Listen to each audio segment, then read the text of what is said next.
Capricorn, my earth babies, positive vibes, motivation, inspiration, elevation, love, light, positive energy, goodwill, peace and healing, abundance and prosperity all your way. Please like, share, comment, and subscribe. If this page has been a blessing to you, your word of the day is faith. This is the door.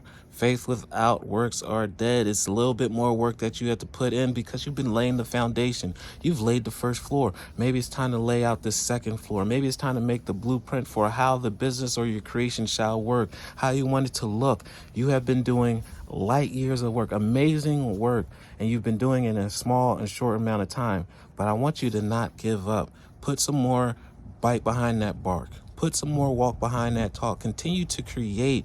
Make sure you're putting in that work, because in this new season, once the whole foundation is built, the whole building, the dream is built, you'll be able to have the ease of living, not sustaining, because you put in the work and you come too far now to stop.